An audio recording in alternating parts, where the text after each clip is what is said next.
완벽한 아내가 흔적도 없이 사라졌고 온순한 남편은 한밤중에 카펫노를 끌고 가는 모습이 목격되었다.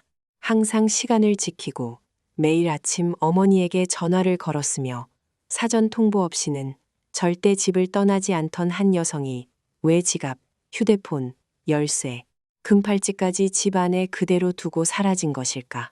그리고 남편이 한밤중에 조용히 끌고 나간 카펫, 롤 안에는 진짜 무엇이 숨겨져 있었던 것일까? 시청해 주셔서 감사합니다. 실제 사례 콘텐츠가 도움이 되셨다면 좋아요와 구독 부탁드립니다. 레슬리 앤 해링은 당시 44세로 남아메리카 북부 해안에 위치한 소국 가이아나에서 태어나고 자랐다. 그녀는 미국으로 이민을 와 캘리포니아 남부에서 안정적인 삶을 일궈나갔다. 직업은 글렌데일에 본사를 둔 화재 경보 및 자동 스프링클러 시스템 제조, 설치 전문 기업 심플렉스 그린엘에서 급여 담당 행정 직원이었다. 화려하거나 눈에 띄는 직업은 아니었지만 레슬리에게 그것은 수년에 걸쳐 스스로 쌓아온 안정과 규율의 상징이었다.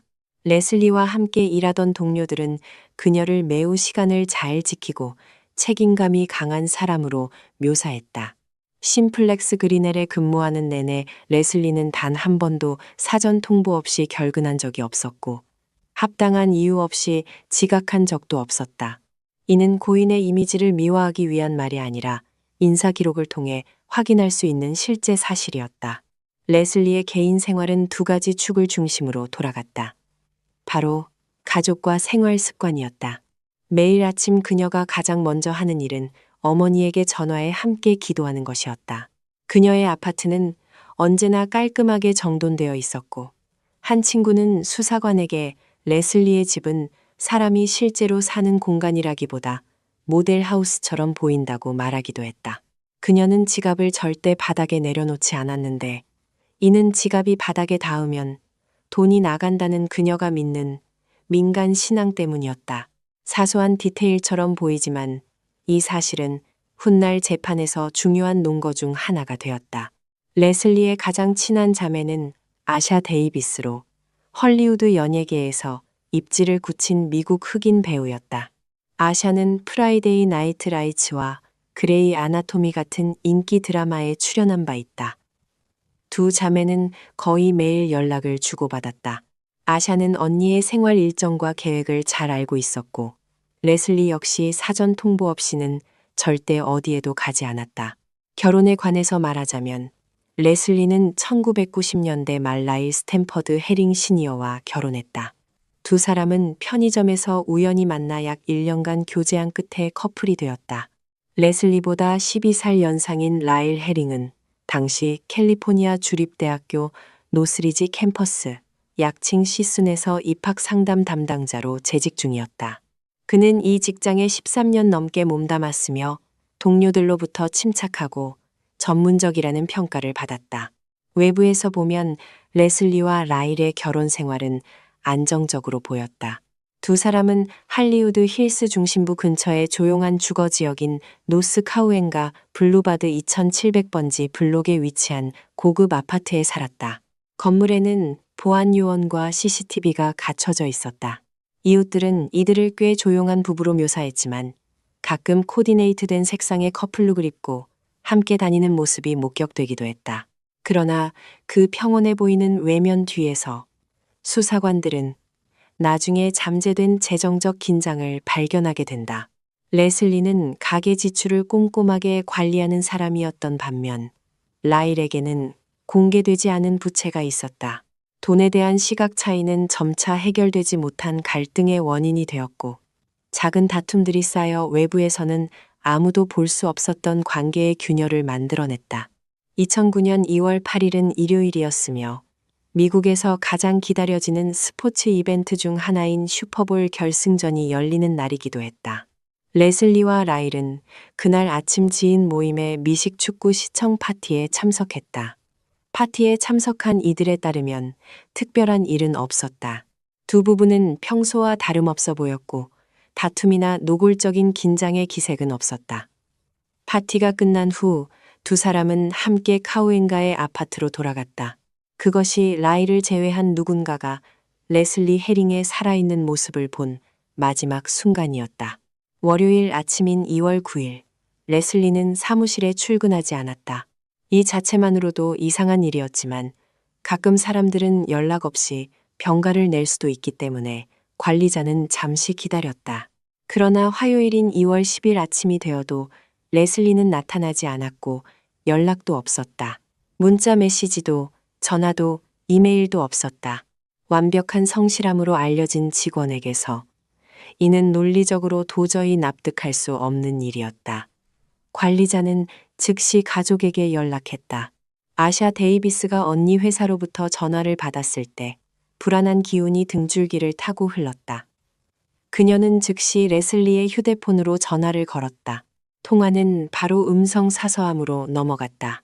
다시 시도했지만 결과는 같았다. 음성 사서함이 가득 차 메시지를 남길 수도 없었다. 그녀는 형부 라일에게 전화를 걸어 상황을 물었다. 라일의 전화기도 연결되지 않았고 음성 사서함 역시 가득 차 있었다. 아샤와 그녀의 남편 제시 포르츠하이머는 직접 레슬리의 아파트로 차를 몰고 가 확인하기로 했다. 도착해보니 가장 먼저 눈에 띈 것은 건물 지하 주차장에 레슬리의 차가 그대로 서 있다는 사실이었다. 여행을 간 것도 아니었고 누군가의 집에 간 것도 아니었다. 차는 그곳에 있었다. 두 사람은 아파트 초인종을 누르고 문을 두드렸지만 아무도 문을 열지 않았다. 밖에서 기다리던 중 라일의 차가 천천히 지하 주차장 입구로 들어오는 것이 보였다. 아샤는 형부에게 다가가려 했다. 그러나 라일은 처가 식구들을 보고도 차를 세우는 대신 지하 주차장 내 다른 통로로 급하게 꺾어 들어갔다. 마치 의도적으로 대면을 피하려는 듯이. 아샤는 그 자리에 서서 차가 시야에서 사라질 때까지 바라보았다. 아무런 설명도 없었다. 알아봤다는 제스처도 없었다. 아내를 걱정하며 찾아다녀야 할 그 남자로부터 차갑고 이해할 수 없는 회피만이 돌아올 뿐이었다. 그날 아샤 데이비스는 경찰서로 가서 공식적으로 언니의 실종을 신고했다. 로스앤젤레스 경찰국은 빠르게 사건을 분류하여 할리우드 지구 소속 살인, 실종 수사팀으로 이관했다. 수사를 이끈 두 수사관은 형사 크리스 게이블과 형사 비키 바이넘으로 두 사람 모두 복잡한 실종 사건을 다룬 풍부한 경험을 가진 베테랑 경찰관이었다. 첫 번째 단계는 아파트로 직접 가서 전반적인 점검을 실시하는 것이었다. 문을 열고 들어서는 순간 첫인상은 깔끔함과 정돈됨이었다. 어지럽혀진 흔적이 없었다. 부서진 물건도 흐트러진 가구도 없었다. 전문가가 아닌 사람에게는 평범한 광경이었다. 그러나 형사 크리스 게이블에게는 누군가가 갑자기 사라진 후 너무 완벽한 현장이야말로 주의를 기울여야 할 이유였다. 방마다 살펴보면서 수사관들은 레슬리의 개인 소지품 목록을 작성하기 시작했다. 지갑은 방 안에 그대로 있었다. 집 열쇠도 있었다. 신분증도 그 자리에 있었다. ATM 카드는 사용된 흔적이 없었다. 휴대폰은 집 안에 있었다. 그리고 무엇보다 중요한 것은 레슬리가 매일 습관처럼 착용하던 두 개의 금팔찌, 그녀에게 없어서는 안 될 물건이었던 그 팔찌들도 방 안에서 발견되었다는 사실이었다. 집을 떠난 여성이 이런 것들을 두고 가지는 않는다. 지갑도, 은행 카드도, 그리고 잠자리에 들 때도 절대 빼지 않던 두 개의 금팔찌는 더더욱 그렇다. 이후 금융 기록을 조회한 결과 레슬리의 저축 계좌에는 약 26,000달러가 들어 있었으며 상당한 금액인 이 돈 전체가 2월 8일 이후 단 한 번도 인출되지 않았음이 밝혀졌다. 또한 게이블 형사가 주방 점검 중 발견한 것이 하나 더 있었다. 조리대 위에 큰 덩어리의 초왁스가 흘러내려 굳어 있었다. 양이 꽤 많아서 깔끔하고 광택나는 조리대 표면 위에 지저분한 얼룩을 만들고 있었다. 극히 사소한 디테일이었지만 가족들이 레슬리에 대해 묘사한 것들과 나란히 놓고 보면 무언가를 말하고 있었다. 청결함에 집착하는 여성, 집이 항상 모델 하우스처럼 유지된다는 그녀가 즉시 닦아내지 않고 초왁스 흔적을 조리대에 그냥 두지는 않는다. 즉, 그 습관을 갑작스럽게 중단시키고 다시는 이어지지 못하게 한 어떤 사건이 일어났음을 의미했다. 수사관들이 처음으로 라일 해링과 공식 면담을 하려 했을 때 그는 결국 모습을 드러냈다. 경찰을 대하는 그의 태도는 게이블 형사와 바이넘 형사의 기억에 오래도록 남을 것이었다. 아내의 안위를 걱정하는 남편의 당황한 모습도 방향을 잃은 사람의 간절함도 아니었다. 라일 해링은 두 형사 앞에 기묘할 정도로 침착한 표정으로 앉아 자신의 이야기를 천천히 절제된 어조로 풀어나갔다. 그는 2월 8일 밤 슈퍼볼 파티를 마치고 돌아온 후 레슬리와 가정사에 관한 언쟁이 있었다고 말했다. 다툰 후 잠자리에 들었고 2월 9일 아침 잠에서 깨어보니 레슬리가 아파트에 없었다고 했다. 어디로 갔는지는 모른다고 했다. 형사들이 아내의 실종을 발견하자마자 왜 경찰에 신고하지 않았냐고 물었다. 라일은 심각한 상황이라고 생각하지 않았다고 대답했다. 그의 말로는 부부싸움 후에 아내가 그냥 개인적인 시간이 필요해 나간 것일 수도 있고 감정이 가라앉으면 며칠 후에 돌아올 것이라 생각했다고 했다. 걱정할 이유가 없었다고도 했다. 게이블 형사는 앉아서 듣고 관찰하고 메모를 했다. 라일 해링의 대답은 평범한 부부 사이에서라면 그럴듯하게 들렸을지 모른다. 그러나 이것은 평범한 경우가 아니었다. 지갑, 은행카드, 휴대폰, 집 열쇠, 그리고 가장 아끼던 2개의 금팔찌를 두고 떠난 여성에 대한 이야기였다. 수년 동안 단 한 번도 사전 통보 없이 결근한 적이 없던 여성이 이틀 연속 나타나지 않은 이야기였다. 2009년 2월 8일로부터 약 일주일 후 아샤 데이비스가 언니를 필사적으로 찾고 경찰이 실종 수사를 진행하던 중 라일 해링은 아무에게도 알리지 않고 갑자기 로스앤젤레스를 떠났다. 처가 식구들에게도 직장에도 알리지 않았다. 수사관들이 그 며칠 동안 그에게 연락을 시도했지만 라일의 전화기는 신호가 없거나 음성 사서함이 계속 가득 차 있었다. 그러다 라일이 다시 나타났다. 그는 멕시코에서 미국으로 돌아오는 길에 캘리포니아, 멕시코 국경 검문소에서 세관 직원들에게 제지되었다. 이것이 수사관들의 주의를 끈 첫 번째 사실이었다. 아내가 실종되어 경찰 수사 중인 남자가 아무 통보 없이 자진해서 멕시코로 국경을 넘었다는 것이다. 그러나 게이블 형사가 보고서를 받고 진짜로 멈춰서게 만든 것은 여행 자체가 아니라 라일이 돌아왔을 때의 외모였다. 라일 해링은 머리카락과 수염이 깨끗이 면도된 채로 돌아왔다. 이는 평소 긴 머리와 수염을 정성껏 관리하던 남성에게 상당한 변화였다. 여행과 이 변화에 대해 질문을 받자 라일은 자신도 그다지 자신 있어 보이지 않는 이야기를 내놓았다. 그는 아내가 원래 계획대로 그곳에 있을지 모른다는 희망으로 아내를 찾기 위해 멕시코로 갔다고 말했다.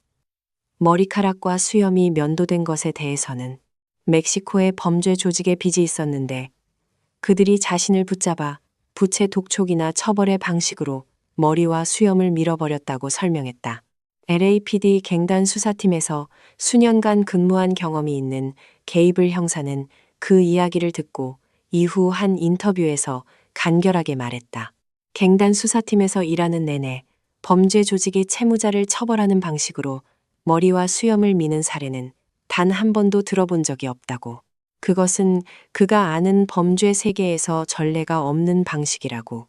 더욱이 경찰이 레슬리 가족에게 멕시코 여행 계획에 대해 확인했을 때 가족 측의 답변은 완전한 부정이었다.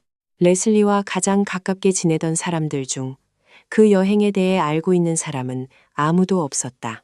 아샤 데이비스는 언니가 가족에게 상세한 여행 일정을 전달하지 않고는 절대로 장거리 여행을 가지 않았다고 분명히 확언했다. 이것은 치밀하게 계획을 세우고 가족에 대한 책임감이 세세한 부분까지 철저했다고 묘사된 레슬리가 절대 바꾸지 않는 습관이었다. 멕시코 이야기가 분석되는 동안 수사관들은 처음부터 파악은 했지만 충분히 검증하지 못했던 또 다른 단서로 돌아갔다. 레슬리의 핸드백을 수색하던 중 경찰은 2009년 2월 10일 날짜가 기록된 스타벅스 음료 영수증을 발견했다. 이론적으로는 레슬리가 실종된 지 이틀 후인 화요일 어딘가에서 음료를 구매했음을 보여주는 증거일 수 있었다. 그러나 영수증을 처음 봤을 때부터 바이넘 형사는 뭔가 이상하다는 느낌을 받았다. 이 영수증은 다른 모든 증거에 따르면 집 밖으로 한 발짝도 나가지 않은 채 모든 소지품을 두고 간 여성의 지갑 안에서 발견된 것이었다. 그렇다면 이 영수증은 어디서 온 것인가? 수사관들은 영수증에 적힌 날짜와 장소의 스타벅스 보안 카메라 영상을 조회하기 위해 연락을 취했다. 확인 결과는 어떤 모호함도 남기지 않았다. 녹화 영상은 그 시간대의 카운터에서 음료를 구매한 사람이 라일 헤링 혼자이며 레슬리는 곁에 없었음을 분명히 보여주었다. 라일은 현금으로 음료를 구매한 후 영수증을 챙겼고 그 종이는 이후 아내의 지갑 안에서 발견되었다. 이것은 의도적인 조작 행위였다. 라일 헤링은 레슬리가 2월 8일 이후에도 살아서 정상적으로 활동하고 있었음을 시사하는 위조 증거를 만들어낸 것이다. 이는 실수나 혼동이 아니었다. 알리바이를 구축하려는 누군가의 의도적인 행동이었다. 가짜 영수증을 수사하는 동시에 LAPD 통신기술팀은 헤링 부부 가정 내 두 휴대폰의 통화 기록을 분석하고 있었다. 레슬리가 사라진 후 며칠 동안 레슬리의 번호와 라일의 번호 사이에서 여러 건의 통화와 문자가 발생했다. 표면적으로는 레슬리가 어딘가에서 남편과 연락하고 있다는, 즉 그녀가 살아있고 소통하고 있다는 것을 보여주는 듯했다. 그러나 기지국 위치 데이터를 분석한 전문가들이 밝혀낸 진실은 완전히 달랐다. 그 통화와 문자가 이루어지던 시각, 두 휴대폰은 모두 같은 기지국에 연결되어 있었고 동일한 지리적 위치에 있었으며 같은 이동 경로를 따르고 있었다. 두 휴대폰은 그 기간 내내 단 한 번도 서로 다른 장소에 있지 않았다. 기술적으로 이에 대한 해석은 단 하나였다. 두 휴대폰 모두 같은 사람의 손 안에 있었다는 것이다. 라일 헤링이 아내의 휴대폰을 가지고 있었고 레슬리가 여전히 살아서 연락하고 있다는 환상을 만들어내기 위해 두 기기 사이에서 통화를 주고받은 것이었다. 거기서 그치지 않고 라일의 휴대폰 위치 데이터가 실종 사건 이후 며칠 동안에 주목할 만한 이동 경로도 기록하고 있었다. 그의 전화기는 카우엔가 아파트에서 약 3km 떨어진 쓰레기, 매립장 및 대형 쓰레기 컨테이너가 있는 지역으로 이동했다. 그는 한밤중에 그곳에서 상당한 시간 동안 머물렀는데 그 시간대에 일반인이 그런 장소에 갈 이유가 없었다. 수사관들이 쓰레기 매립장 지역을 조사하러 가기 전에 전혀 관련 없는 목격자가 나타나 이야기에 중요한 조각 하나를 더 보챈다. 카우엔가 아파트 동호수에 거주하는 한 이웃, 헤링 부부와 어떤 개인적인 친분도 없는 이 사람이 실종 소식을 듣고 경찰에 접근했다. 그는 레슬리가 마지막으로 목격된 날 밤인 2월 8일 자정 무렵 건물 지하 복도와 엘리베이터 홀 구역에서 라일 헤링을 봤다고 진술했다. 특이했던 것은 라일이 한밤중에 그 자리에 있었다는 사실이 아니었다. 특이했던 것은 그가 밀고 있던 물건이었다. 라일 헤링은 소형 수화물 카트를 이용해 커다란 카펫 롤을 운반하고 있었다. 카펫은 단단히 말려 있었고 그 크기는 사람 하나가 들어갈 수 있을 만큼 충분히 컸다. 목격자가 그 장면을 기억한 이유는 그것이 이상했기 때문이었다. 한밤중에 혼자 있는 남자, 고급 건물 복도를 따라 거대한 카펫 롤을 밀고 가는데 아무도 묻지 않았고 명확한 이유도 없었다. 경찰이 라일에게 이 부분에 대한 설명을 요청했지만 그의 대답은 어떤 수사관도 납득시킬 수 없는 것이었다. 카펫 롤에 대해서도 한밤중에 지하 구역을 이동하던 이유에 대해서도 설득력 있는 설명을 내놓지 못했다. 수사관들은 최근 몇 년간 시신 없는 살인 사건에서 가장 효과적인 도구 중 하나로 자리 잡은 방법을 수사에 도입하기로 했다. 바로 시신 탐지견, 이른바 캐더버 독이었다. 이 개들은 강력한 세정 화학물질로 현장을 청소한 후에도 인체의 생물학적 분해 과정에서 나오는 냄새를 인식할 수 있도록 특수 훈련된 견종이다. LAPD는 정확도와 예민함으로 로스앤젤레스 형사 수사 커뮤니티에서 명성을 떨친 인디애나 본스라는 점원 셰퍼드 수사견을 투입했다. 인디애나 본스는 아파트 건물 주차장으로 안내되었고 라일 헤링 소유의 두 차량 미쓰비시 SUV와 구형 캐딜락에 접근하도록 했다. 결과는 수사관들 앞에서 틀림없이 펼쳐졌다. 인디애나 본스는 미쓰비시의 트렁크 부분에서 강한 경보 반응을 보였다. 경공은 트렁크 틈새에 코를 박고 훈련에서 오직 한 가지 의미만을 지니는 방식으로 분명하게 반응했다. 바로 이 자리에 인체의 생물학적 분해 흔적이 있다는 것. 구형 캐딜락으로 안내되었을 때도 트렁크 부분에서 같은 반응이 나타났다. 차량 2대, 경보 반응 2번. 두 트렁크 모두에서 분해 흔적. 이 두 차량 안이나 근처에서 다른 어떤 사람이 사망했다는 증거는 없었다. 차량과 관련된 것은 오직 라일 헤링과 2월 8일 이후 그의 삶뿐이었다. 수사관들은 현재까지 확보된 증거들을 종합하여 가설을 세웠다. 아파트에서 사건이 발생한 후 라일 헤링은 한밤중 건물이 한산한 시간에 카펫 롤과 카트를 이용해 시신을 지하로 옮겼다. 시신은 처음에는 잘 사용하지 않아 주의를 덜 끄는 구형 캐딜락 트렁크에 임시로 숨겨두었다. 이후 유기 장소를 확정한 뒤 라일은 시신을 미쓰비시로 옮겨 목적지로 운반했다. 이것이 눈에 보이는 혈흔이나 직접적인 흔적 없이 두 차량 모두에서 분해 냄새가 발견된 이유를 설명해준다. 이 발견 직후 경찰은 실종 사건 이후 라일이 한밤중에 머물렀던 전화기 위치 데이터가 가리키는 쓰레기 매립장 지역으로 인디애나 본스를 데려갔다. 수사견은 2개의 대형 공용 쓰레기통과 그 주변 지면에서 다시 한번 양성 반응을 보였다. 시신 냄새의 흔적이 이곳에 있었다. 그러나 이 시점에서 수사는 어떤 형사의 기술이나 의지로도 극복할 수 없는 장벽에 부딪혔다. 인디애나 본스가 그 지역에 도착했을 때는 이미 로스앤젤레스시의 전기 쓰레기 수거 일정보다 너무 늦어버린 뒤였다. 라일 헤링이 그곳에 버렸을 모든 것을 포함하여 그 지역의 모든 쓰레기는 이미 수거 차량에 의해 캘리포니아주 지파 쓰레기 매립장으로 운반된 상태였다. 그 매립장들은 수백 헥타르에 달하며 수백만 톤의 쓰레기가 쌓여 있어 그 안에서 시신을 찾는 것은 현실적으로 불가능한 임무였다.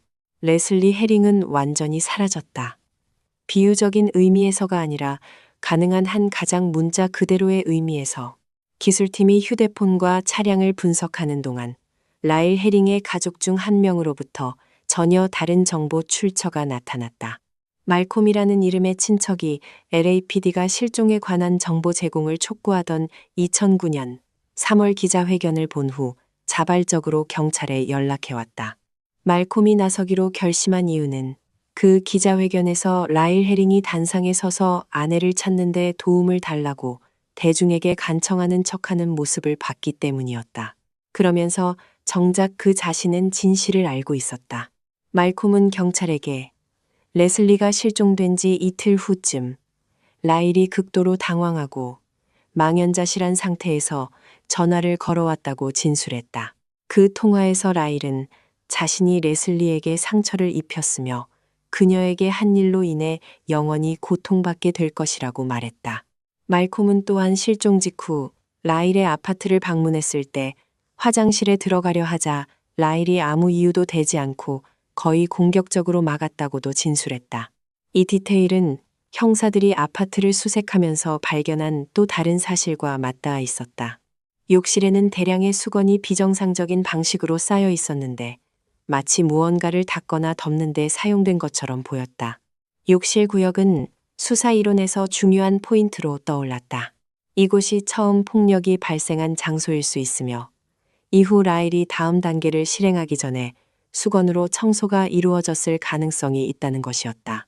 모든 증거 중에서 아마 가장 소름 끼치는 것은 라일 헤링의 개인 컴퓨터에서 나왔을 것이다. LAPD 정보 기술 전문가들이 레슬리가 사라진 후 며칠 동안 그의 컴퓨터에서 인터넷 검색 기록과 온라인 검색어를 복원했다. 그들이 발견한 것은 아내와 연락하거나 실종자에 대한 정보를 찾는 걱정스러운 남편의 행동이 아니었다.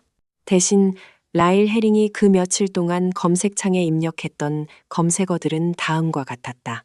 연쇄 살인범의 심리 프로파일, 가장 흔한 자살 방법, 10가지, 폭력적인 죽음과 영혼. 그 외에도 미국, 멕시코 국경 및 어느 나라로 도주할 수 있는지에 대한 검색도 있었다. 미국 형사 사법 역사에서 피해자 시신이 없는 살인 사건은 항상 특히 어려운 위치를 차지해왔다. 정황 증거가 법적 효력이 없어서가 아니라 그런 경우 증거 입증의 부담이 배심원단 앞에서 검사에게 엄청난 압박을 주기 때문이다. 변호인은 12명의 평범한 시민들의 마음속에 단 하나의 질문만 심으면 된다. 시신이 없다면 어떻게 그 여성이 죽었다고 확신할 수 있는가? 이 단순하고 가시적인 답이 없는 질문은 이미 여러 명이 유죄라고 알면서도 많은 피고인들을 석방시켜왔다. 2010년 4월, 레슬리 앤 헤링이 사라진 지 약 14개월 후 로스앤젤레스 카운티 검사 사무소는 전환점이 되는 결정을 내렸다.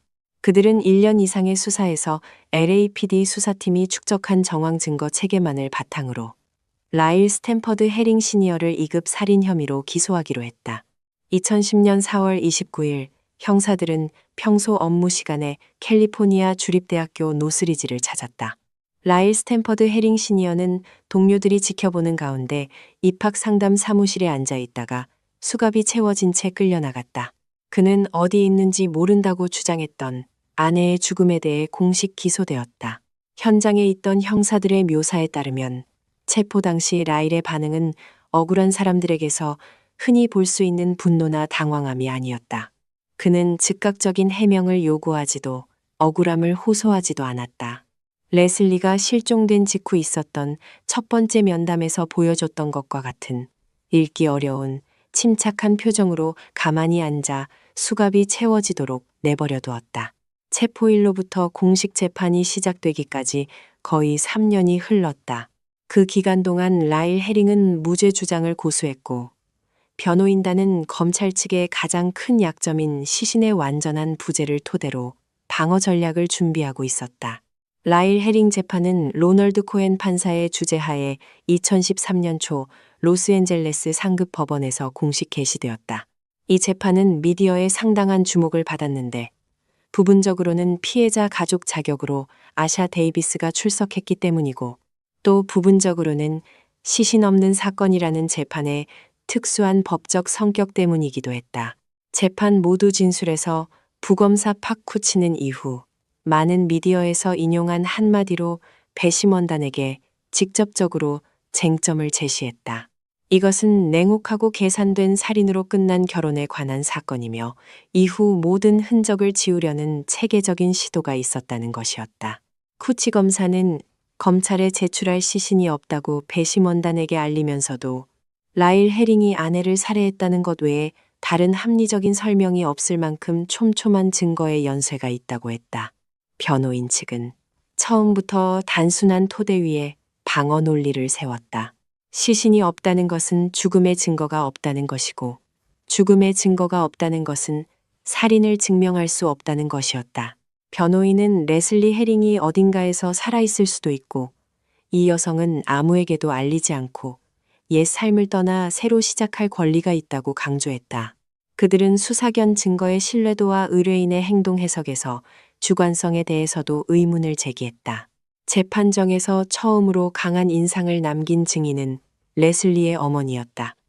그녀는 증언대에 올라 딸의 변하지 않는 습관을 이야기했다. 요일 불문하고 매일 아침 레슬리는 어머니에게 전화해 함께 기도했다는 것이었다. 이것은 수년간 지속된 매일의 의식이었고 아무리 사소한 이유로도 끊긴 적이 없는 두 모녀 사이의 끈이었다. 2009년 2월 8일 이후 전화는 더 이상 오지 않았다. 단 한 통도. 어머니는 또한 배심원단의 눈에 특별한 가치를 지닌 작은 디테일도 언급했다. 레슬리에게는 민간 신앙에서 전해진 삶의 원칙이 하나 있었다. 지갑을 절대 바닥에 내려놓지 않는 것이었는데 그렇게 하면 재물운이 나빠진다고 여겼다. 레슬리의 삶 내내 어머니는 딸이 그 사소한 원칙을 단 한 번도 어기는 것을 본 적이 없었다. 그런데 경찰이 레슬리의 자동차를 점검했을 때 지갑은 수납함이나 의자 위가 아니라 차 바닥에서 발견되었다. 이것은 조작되거나 과장된 디테일이 아니었지만 지갑을 그곳에 놓은 사람이 레슬리가 아니었다는 것을 말해주고 있었다. 아샤 데이비스가 이어서 증언대에 올라 언니가 사라진 후의 나날들을 이야기했다. 언니와 연락이 되지 않아 시간이 지날수록 커지는 불안. 아파트 건물 앞에 서서 형부가 만남을 의도적으로 피하는 것을 목격했을 때의 기이한 느낌을 묘사했다. 그녀는 레슬리의 여행 습관에 대해서도 말했다. 레슬리는 절대 준비 없이 장거리 여행을 떠나지 않았고 항상 가족에게 상세한 일정을 전달했다고 했다. 아샤에게 레슬리가 가족에게 아무 말 없이 스스로 멕시코나 다른 어딘가로 도망쳤다는 생각은 완전히 상상도 할 수 없는 일이었다. 검찰 측에서 가장 중요한 증인 중 한 명은 로스앤젤레스 카운티 검시관실의 수사견 훈련 전문가였다. 이 사람이 인디애나 본스를 수사에 투입한 장본인이었다. 전문가는 증언대에 서서 시신 냄새 탐지 수사견의 작동 방식, 수년간의 엄격한 훈련 과정, 캘리포니아에서 이미 판결된 사건들에서 이 방법의 정확도에 대해 과학적으로 설명했다. 전문가는 인디애나 본스가 혈액이나 일반적인 인체 냄새에 반응하는 것이 아니라 인체 조직의 생물학적 분해 과정에서 발생하는 특정 화학 화합물을 인식하도록 특수 훈련되어 있다고 설명했다. 이 과정에서 생성되는 특정 분자들은 자연에서 다른 어떤 냄새 원인과도 혼동될 수 없는 것들이었다. 특히 이 분자들은 강력한 표백제로 현장이 청소된 후에도 천, 카펫, 고무 같은 다공성 표면에 깊이 스며들어 탐지될 수 있다는 점이 주목되었다. 변호인 측은 이 방법의 오차 가능성과 인디애나 본스가 인체가 아닌 다른 유기물 냄새와 혼동할 가능성에 대해 반론을 제기했다. 전문가는 어떤 방법도 100% 완벽한 정확도를 달성하지는 못한다고 인정하면서도 그 차량들의 트렁크 공간에서 인간분의 냄새가 존재하는 것에 대한 다른 설명이 없는 상황에서 라일 헤링의 두 차량 모두에서 나타난 인디애나 본스의 반응은 전체적인 그림에서 제거할 수 없는 데이터라고 강조했다. 이어서 수사견 증거가 형사소송에서 인정될 과학적 기준을 충족하는지 여부에 대해 법원이 판단해야 했다. 이는 이후 항소법원까지 올라간 법적 쟁점이 되었다. 라일의 친척 말콤은 2009년 기자회견 후 자발적으로 경찰에 접근했는데 재판에서도 중요한 증인이 되었다. 그는 레슬리가 사라진 지 며칠 되지 않아 라일로부터 당황하고 망연자실한 상태에서 전화를 받았다고 진술했다. 그는 배심원단 앞에서 그 대화에서 라일이 내뱉었던 말들을 직접 증언했다. 라일이 레슬리에게 상처를 입혔고 그녀에게 한 일로 인해 영원히 그 결과를 감수해야 할 것이라고 했다는 것이었다. 말콤은 또한 아파트 방문 시 욕실에 들어가려 하자 라일이 비정상적으로 막아섰던 일에 대해서도 이야기했다. 말콤의 진술은 라일의 직접적인 자백은 아니었지만 다른 모든 증거들과 합쳐지면 사건 발생 직후 며칠간 라일의 심리 상태에 대한 중요한 공백을 채워주었다. 변호인 측은 기억의 정확성에 의문을 제기하고 잘못 들었거나 맥락을 잘못 이해했을 가능성을 지적함으로써 말콤의 증언 가치를 부정하려 했다. 그러나 말콤은 자신의 입장을 굳건히 유지하며 그 대화의 모든 말이 두려워서 잊을 수 없을 만큼 또렷이 기억난다고 확언했다. 게이블 형사는 증언대에 올라 1년 이상에 걸친 전체 수사 과정을 체계적으로 제시했다. 그는 전화기 위치 데이터에 대해 설명하면서 교차 통화가 이루어진 시간 동안 두 휴대폰이 같은 경로로 이동했음을 분석 결과가 보여준다고 밝혔다. 스타벅스 영수증과 라일이 구매자임을 확인한 영상에 대해 멕시코 여행과 면도된 머리카락에 관한 이야기에 대해서도 발표했다. 그 이야기는 자신이 직접 수년간 갱단 사건을 다뤘음에도 근거가 없다고 평가했다. 그는 또한 라일의 컴퓨터에서 발견된 검색어 묶음과 그 맥락 분석에 대해서도 설명했다. 아내의 실종에 대해 아무것도 모르는 남편. 아내가 그냥 며칠 쉬러 간 것으로 생각해 걱정하지 않는 남편이라면 아내가 사라진 지 며칠 만에 범죄자 심리 프로파일이나 자살 방법을 검색할 이유가 없다는 것이었다. 그 검색어 조합을 정상적인 맥락으로 설명할 방법은 단 하나뿐이었다. 그 단어들을 입력한 사람이 자신이 무슨 일을 했는지 알고 있고 그 결과에 직면하고 있었다는 것이다. 재판 최후 변론은 부검사 파쿠치의 몫이었다. 그는 배심원단 앞에 서서 12명이 눈앞에서 완전한 그림을 볼 수 있을 때까지 논리적 순서에 따라 모든 사건의 연쇄를 한 조각씩 재현해냈다. 쿠치는 배심원단이 답해야 할 두 가지 핵심 질문을 제시했다. 레슬리 헤링은 지금 살아있는가? 그리고 만약 그녀가 죽었다면 누가 그녀를 죽였는가? 첫 번째 질문에 대해 검사는 부정할 수 없는 일련의 사실들을 다시 짚었다. 극도로 규율적인 여성, 하루도 빠짐없이 매일 아침 어머니에게 전화를 걸던 사람, 사전 통보 없이 결근한 적이 없던 사람, 가족에게 일정을 알리지 않고는 절대 어디에도 가지 않던 사람이 재판 시점까지 4년 이상 동안 단 한 명에게도 연락하지 않았다. 단 한 건의 금융거래도 없었다. 사회보장 번호를 사용한 흔적도 없었다. 국경이나 공항에 나타난 적도 없었다. 디지털 흔적도 없었다. 살아있는 사람은 설령 사라지고 싶어도 4년 이상 어떤 흔적도 남기지 않고 현대 사회에서 존재할 수 없다. 쿠치 검사는 이어서 말했다. 만약 레슬리가 자발적으로 떠났다면 왜 살기 위해 필요한 모든 것을 두고 갔는가? 지갑과 열쇠뿐만 아니라 저축 계좌에 $26,000, 휴대폰, 그리고 어머니가 살아있을 때 절대 빼지 않았다고 확인한 2개의 금팔찌까지. 불행한 결혼에서 도망치는 여성이라도 돈은 가져간다. 전화기도 가져간다. 적어도 한 번은 어머니에게 연락해서 걱정하지 말라고 한다. 그 어느 것도 일어나지 않았다. 두 번째 질문에 대해 쿠치는 되돌릴 수 없는 순서로 각 증거를 연결지었다. 이웃이 한밤중에 라일이 카펫 롤을 미는 것을 봤다. 라일 소유 2차량 트렁크에서 발견된 분해 냄새의 흔적. 알리바이를 조작하기 위해 두 기기 사이에서 직접 교차 통화를 한 사실을 보여주는 전화 데이터. 죽은 아내의 지갑에 심어진 스타벅스 영수증. 형사가 수년간 갱단과 일했음에도 부정하는 머리카락 면도 이야기를 가진 불가사의한 멕시코 여행. 개인 컴퓨터에서 발견된 범죄와 죽음에 관한 검색어들. 그리고 레슬리에게 상처를 입혔고 그 일로 불태워질 것이라는 말콤에게 한 말. 이 조각들 중 어느 하나도 단독으로는 유죄를 입증하기에 충분하지 않았다. 그러나 모두를 나란히 놓았을 때 그것들은 무너뜨리기 위해서는 너무나 많은 믿을 수 없는 우연의 일치가 동시에 발생했다는 것을 인정해야만 하는 인과사슬을 이루었다. 12명으로 구성된 배심원단은 비공개로 5시간 동안 심의했다. 3주간의 복잡한 재판치고는 긴 시간이 아니었다. 이는 배심석에 앉은 평범한 시민들의 눈의 증거가 얼마나 설득력 있었는지를 어느 정도 말해준다. 2013년 4월 8일 배심원단은 법정으로 돌아와 평결을 낭독했다.